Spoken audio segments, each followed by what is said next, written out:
আমরা আরও কিছু চতুর্থ প্রশ্ন অনলাইন পার্টটা অনেকবার দেখানো হয়েছে, আমরা অনলাইন পার্ট একটু পরে দেখব, ওটা অল্প একটু কাজ। তো অনলাইন পার্টের আগে আমি এক্সেলের আরও কিছু দেখাবো একটু।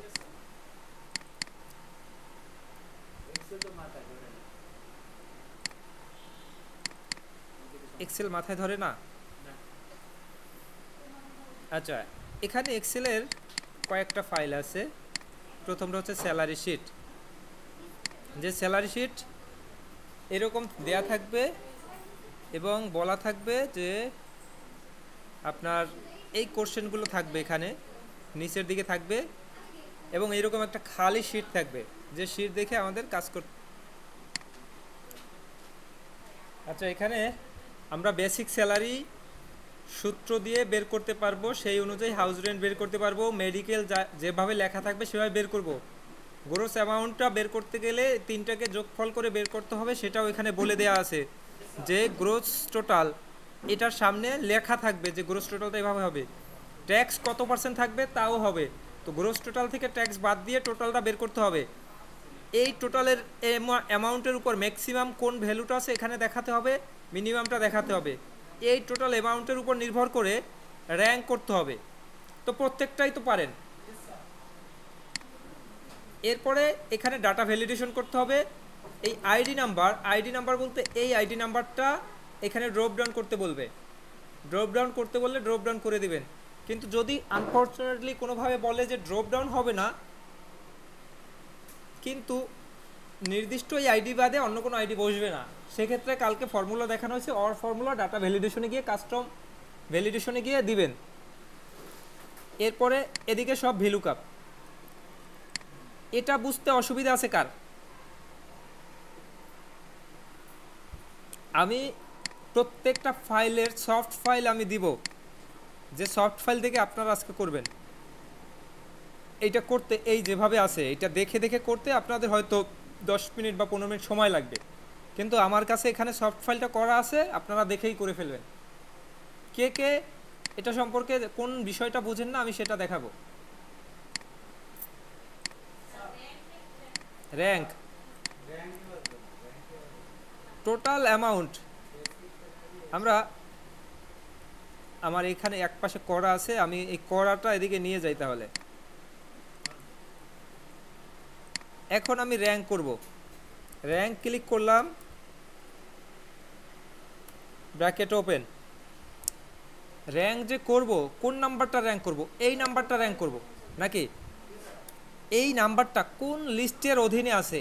এই সম্পূর্ণ লিস্টের অধীনে। এইটা ফাংশন 4 দিয়ে লক করে দিলাম, কারণ এই লিস্ট যেন সরে না যায়। এই হচ্ছে র্যাঙ্কের ফর্মুলা। এটুকুতে না বোঝার কিছু আছে? জাস্ট এইটা ক্লিক করে সম্পূর্ণটা ড্রপ মানে ফিল হ্যান্ডেল করে দিলাম, আমার র্যাঙ্ক এখানে শেষ। এরপরে ইলেকট্রিসিটি বিল করতে গেলে আমাদের প্রিভিয়াস ইউনিট একটা দেয়া থাকবে, কারেন্ট ইউনিট দেয়া থাকবে, আমাদের বিল অ্যামাউন্ট বের করতে হবে।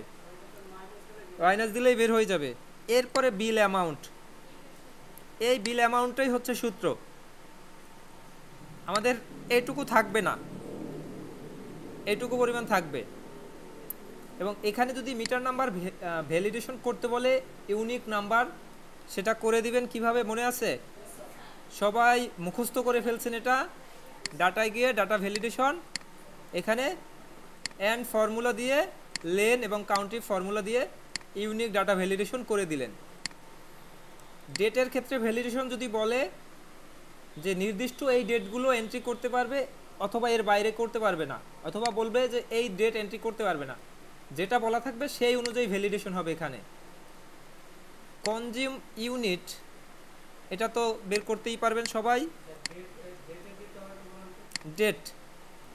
ডেটে গিয়ে ডাটা ভ্যালিডেশন, এখানে যদি নির্দিষ্ট কোনো ডেট দিতে বলে এই ডেটে ক্লিক করব। এই ডেটের ভিতরেই আমরা সব পাবো, between, not between, equal, not equal, এখানে সব পাবো। যদি বলা হয় যে আজকের তারিখের পরের কোনো তারিখ এখানে এন্ট্রি হবে না, তাহলে কি হবে? লেস দ্যান ইকুয়াল, আজকের তারিখের আগের তারিখ হবে। পরের তারিখ বলতে আগামীকাল পরশু বুঝাচ্ছি। তো আগামীকাল পরশুর তারিখ এখানে কোনোভাবেই এন্ট্রি করা যাবে না যদি লেস দ্যান ইকুয়াল ক্লিক করি।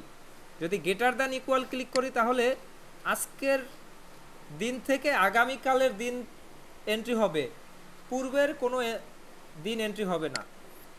লেস দ্যান মানে এটা ওই ইকুয়ালটা থাকলো না, শুধু লেস দ্যান। গ্রেটার দ্যান বলতে বড় সংখ্যা, এবং নট ইকুয়াল এইটা এন্ট্রি হবে না, বাকি সব হবে। ইকুয়াল বলতে যে কোনো একটা নির্দিষ্টটা এন্ট্রি হবে। তো আমাদের মোটামুটি প্রয়োজন হয় বিটুইন। বিটুইনটা প্রয়োজন হয় এই জন্য যে এত তারিখ থেকে এত তারিখ পর্যন্ত আমরা এন্ট্রি করতে পারবো, এটা বিটুইনের মধ্যে থাকবে। কিন্তু যদি কোনোভাবে বলে যে এত তারিখ থেকে এত তারিখ পর্যন্ত এন্ট্রি করা যাবে না, এটা করে দেন, তখন হবে নট বিটুইন, এবং তখন যতটুকু তারিখ বলবে সেই তারিখটা নট বিটুইনের মধ্যে দিয়ে দিব। ডেটের ক্ষেত্রে এটুকুই। এরপরে কনজিউম ইউনিট সবাই বের করতে পারবো কিভাবে, সমান চিহ্ন কারেন্ট মাইনাস এটা। এরপরে বিল অ্যামাউন্ট, এই বিল অ্যামাউন্ট বের করাই হচ্ছে মূল সূত্র। এই বিল অ্যামাউন্ট বের করতে আমি এখন দেখাবো না, আপনারা এটা সবাই প্রত্যেকটা এই ফাইলটাই আমি এখন প্রত্যেকটা কম্পিউটারে দিব আপনাদেরকে, আপনাদের এটা করে দিতে হবে। এরপরে ইনভয়েস, ইনভয়েসের ব্যাপারটা এখানে দেখানো আছে। ইনভয়েস, ইনভয়েসের একটা তালিকা অলরেডি করা আছে, যদি ভিলুকআপ করতে বলে সেক্ষেত্রে, না করতে বললে কোনো দরকার নাই। ডেটের যদি কাজ কোনো ফরম্যাট বলে সেই ফরম্যাটটা আমরা দিয়ে দিব। মোবাইল নাম্বারের ক্ষেত্রে যদি 11 ডিজিটের বেশি এন্ট্রি নেবে না সেটা বলে, আমরা ডাটা ভ্যালিডেশনে গিয়ে 11 ডিজিট করে দিব। এই যে টেক্সট লেন্থ ইকুয়াল 11। এরপরে প্রোডাক্ট আইডি ইকুয়াল মানে ইউনিক করতে বললে আমরা প্রোডাক্ট আইডিকে ওই একইভাবে ইউনিক করব। এখানেও ভিলুকআপ কোয়ান্টিটি রেটটাও ভিলুকআপের মাধ্যমে চলে আসবে, কারণ আমরা একটা ফাইল তৈরি করেছিলাম যেটা এখানে হাইড করে রেখেছি। এই রকম একটা ভিলুকআপের ফাইল তৈরি করে রেখেছি, একটা নির্দিষ্ট প্রোডাক্টের আইডি, সেই প্রোডাক্টের নাম, সেই প্রোডাক্টের তালিকা। প্রত্যেকটা প্রতিষ্ঠান যদি তারা ব্যবসা পরিচালনা করে তাদের একটা এরকম তালিকা থাকবেই। তারা ওই তালিকা থেকে একটা লিস্ট তৈরি করে তার সাথে লাভ যোগ করে নির্দিষ্ট পরিমাণ অ্যামাউন্টে বিক্রি করবে, তাদের একটা তালিকা অবশ্যই থাকবে। তো এই তালিকাটা আমরা করে নিয়ে সেটা ভিলুকআপের মাধ্যমে অ্যাড করে দিলাম। এখানে রেটের সাথে কোয়ান্টিটি যোগ করলে আমার অ্যামাউন্ট চলে আসে। কোয়ান্টিটির সাথে পিস কিভাবে অ্যাড করতে পারবো সবাই জানে, পারবেন না সবাই? কে কোনটা পারবেন না বলতে হবে যে আমি এটা পারবো না, আমি সেটা দেখাবো। এরপরে গ্র্যান্ড টোটালে গিয়ে আমরা সম্পূর্ণটা টোটাল করে নিলাম। এখানে গ্র্যান্ড টোটাল সাম ফর্মুলা দিয়ে এই ডিসকাউন্টের এইটা আমাদের বলা হয়েছে যে 5 লাখের উপর হলে 9%, 3 লাখের উপর হলে 3%, 3 লাখের নিচে হলে 1%। আমরা এখানে একটা ফর্মুলা দিলাম যে যদি এই সেল সমান 5 লাখের উপরে হয় তাহলে এই সেল গুণ 9%, যদি এই সেল সমান 3 লাখের উপরে হয় তাহলে এই সেলের সাথে 3% গুণ হবে। এই ফর্মুলাটাই এখানে দেয়া আছে, ইফ ফর্মুলা। এরপরে ভ্যাট কত পার্সেন্ট এটা বলা থাকবে, সেই পার্সেন্টটা দিব, তারপর টোটাল অ্যামাউন্ট বের হয়ে যাবে।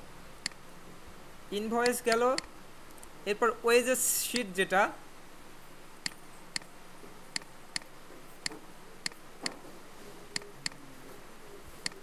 ওয়েজেস শিটের ক্ষেত্রে এখানে ইউনিক ডাটা থাকতে পারে শুরুটা, যদি থাকে করব, না থাকলে আমরা স্যাম্পল দেখে করে নেব।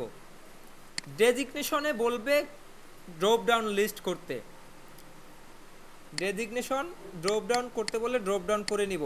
গ্রেড 1, গ্রেড 2, গ্রেড 3 এই 3টে ড্রপ ডাউন হবে। শুধুমাত্র লিস্টে গিয়ে 3টে কমা দিয়ে লিখে দিব, তাহলে এই 3টে ড্রপ ডাউন হয়ে গেল। এই ওয়ার্কিং আওয়ারটা লেখা থাকবে। বেসিক ওয়েজেস এর জন্য ফর্মুলা ব্যবহার করতে হবে যে যারা গ্রেড 1-এ তাদের জন্য কত টাকা, যারা গ্রেড 2 তাদের জন্য কত টাকা। 3টে জিরো আসছে, এটা হচ্ছে এখানে যে ফর্মুলা এখানে বলা আছে যে 30 ঘন্টা হচ্ছে বেজ, 40 ঘন্টা হচ্ছে বেজ ওয়েজ। 40 ঘন্টা পর্যন্ত তার কোনো 40 ঘন্টার উপরে নিচে থাকলে তার কোনো হবে না, কি বলে এটাকে, ওভার টাইম হবে না। 40 ঘন্টার উপরে গেলে তার ক্ষেত্রে হবে। মেডিকেল অ্যালাউন্স ফিক্স থাকে, গ্রোস অ্যামাউন্ট এগুলো যোগ করলে হয়, ট্যাক্স যেভাবে থাকে ওই স্যালারি অ্যাকাউন্ট স্যালারি শিট যেভাবে ওভাবেই। তো এটা আসার সম্ভাবনা, স্যালারি শিট আসতেও পারে, এটাও আসতে পারে। তো মান্থলি বাজেট ট্র্যাকার সর্বশেষ আসছে, তো আমরা এটাও প্র্যাকটিস করছি সব রকমভাবে নাকি। এইটা যদি পারা যায় তাহলে বাকি সব পারা সম্ভব, কারণ এখানে যে ফর্মুলাগুলো ইউজ করা হয়েছে বাকি সব জায়গায় এই সেম ফর্মুলাই, কোথাও কোনো ফর্মুলা বেশি নেই। তবে এখানে এই ফর্মুলা এই একটা আছে, এটাও সবাইকে দেখানো হয়েছে নাকি, এটা দেখেন নাই। এইটুকু পরিমাণ থাকবে এখানে, বাকি এদিকে সব করতে হবে। সাম করতে বললো, এই সংখ্যাগুলোর অ্যাভারেজ করতে বললো, এটাকে কাউন্ট করতে বললো, এটাকে ম্যাক্স করতে বললো, মিনিমাম করতে বললো, এবং বয়সের একটা তালিকা দিল যে এই তালিকার মধ্যে যাদের বয়স তারা হচ্ছে মানে শিশু, এবং এগুলোকে কন্ডিশনাল ফরম্যাটিংয়ের মাধ্যমে কালার করে দিলাম, যে কালার করতে বললো সেই কালার করে দিলাম। এইখানে ডাবল বর্ডার কিভাবে দিলাম, যদি তারা ডাবল বর্ডার দিয়ে দেয়, আপনি ডাবল বর্ডার করতে পারেন না, তো যদি না পারেন তারা এটাই জিজ্ঞাসা করবে যে আপনি একটু ডাবল বর্ডার করে দেখান, তখন কি করবেন, একটা নতুন শীট নেই, আমি এইটুকু ডাবল বর্ডার করব। এইখানে ক্লিক করে অল বর্ডার সিলেক্ট করলাম, আমার অল বর্ডার হয়ে গেল, কিন্তু ডাবল বর্ডার হলো না। আমি এইটুকুই সিলেক্ট করে এই নিচে সবার শেষে মোর বর্ডার অপশনে গিয়ে এই বর্ডার অপশনের এখানে এই যে ডাবল বর্ডার দেখা যাচ্ছে, ডাবল বর্ডার সিলেক্ট করে ওকে ক্লিক করে দিলাম। এবার সম্পূর্ণ সিলেক্ট করে ওই সেম একই বর্ডার ক্লিক করব। আচ্ছা হচ্ছে না, আচ্ছা যাই হোক, আমি মোর বর্ডার অপশনে যাই, এই ডাবলটা সিলেক্ট করলাম, ডাবলটা সিলেক্ট করে ইনসাইড আউটলাইন দুইটা সিলেক্ট করে ওকে ক্লিক করলাম, আমার এখানে ডাবল বর্ডার হয়ে গেল সব জায়গায়। এটা প্রয়োজন একটু আবার দেখি, সম্পূর্ণটা ক্লিয়ার করে নিলাম, ক্লিয়ার অল, যতটুকু জায়গা বর্ডার করব ততটুকু সিলেক্ট করব, এই সিলেক্ট করলাম। এই মোর বর্ডার অপশনে গিয়ে সবার শেষেরটায় এইটা ক্লিক করে আউটলাইন ইনসাইড এই দুইটা ক্লিক করব, তারপর ওকে ক্লিক করব, তাহলেই হয়ে যাবে।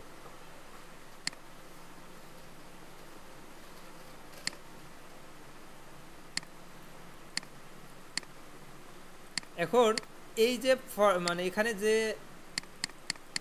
এই যে জবগুলো আছে এগুলো কি সবাই করবেন, সবাইকে কি সবার কম্পিউটারে এগুলো পাঠাই দিব।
আমরা প্রত্যেকটা সমাধান দেখব। ইনভয়েসের এই যে প্রথম অংশটুকু, এটুকু যা থাকবে সেভাবে আমার লিখতে হবে।